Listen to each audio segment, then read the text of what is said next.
So it was brought back to me. Um,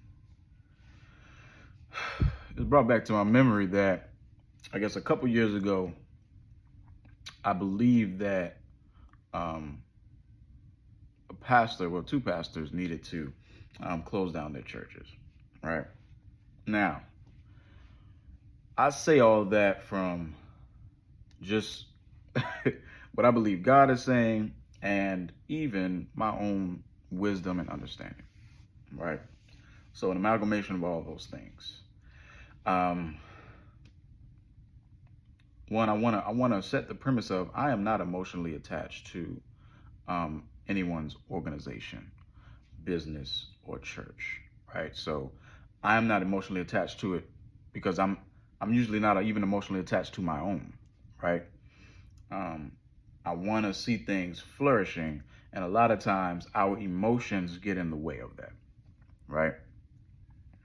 Um, there were a long list of reasons as to why I wanted these particular pastors to, um, one, I believe that God said that. Two, why I think it needed to be done. That I think those churches needed to be closed. Um, a long list of it, right? But ultimately, there is so much ignorance that is running rampant in the church that the ignorance mixed with not willing to learn, hear, or advance has turned into denial, right? So let me give you an example. One of these churches, they do not believe in the Holy Spirit. How on earth can you be a pastor, a leader, read the same Bible and not believe in the Holy Spirit? They believe that the Holy Spirit only initiates gyration in church. I use the term gyration, but that's how they see it. That is the imagination of how they view the Holy Spirit. They only see it as an emotional response rather than um, uh, uh, who the Holy Spirit is, right? Um, but because they do not believe in the Holy Spirit, then they don't walk in power, they don't understand power. That's not something that they could even fathom. So if you are in a church but you are denying God, not because the opportunity is not there for you to learn who the Holy Spirit is or who God is, but because you are being adamant on your belief of the Holy Spirit is only here to um, make you shout, shout, and praise and all that other stuff.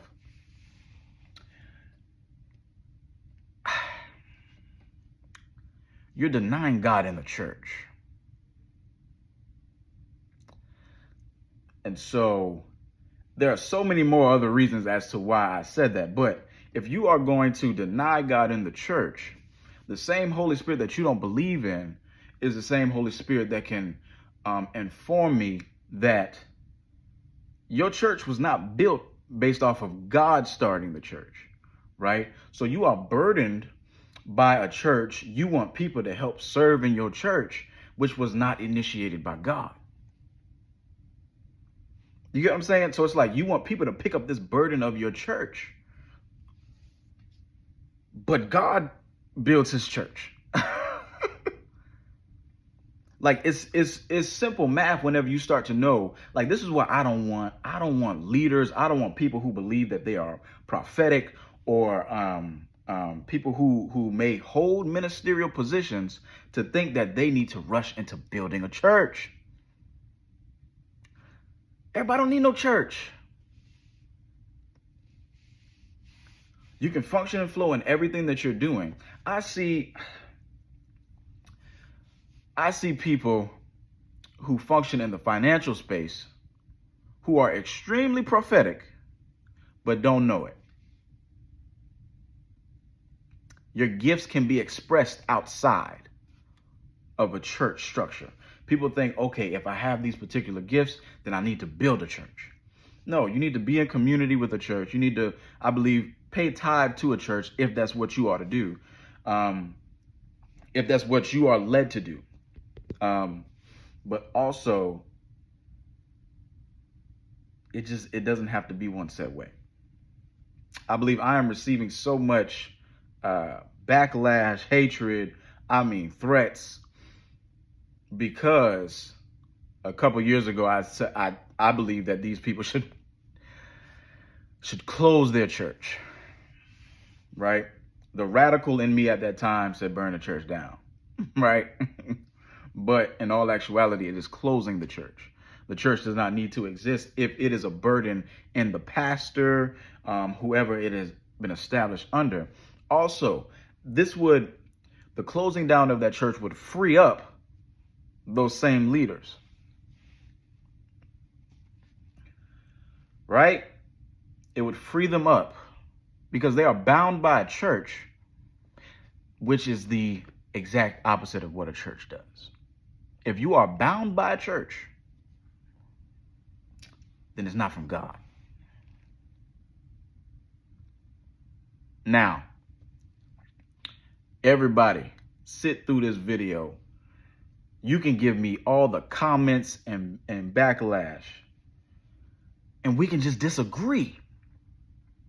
Disagreement is good, as agreement is good.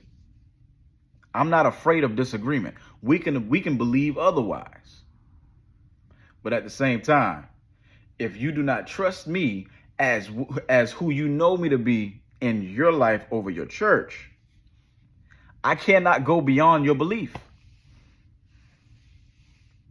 I just can't. I can do what God says and leave it at that. But what I will not do, I will not receive so much hatred and backlash because you don't know who the Holy Spirit is. Just because you don't know him don't mean it ain't real.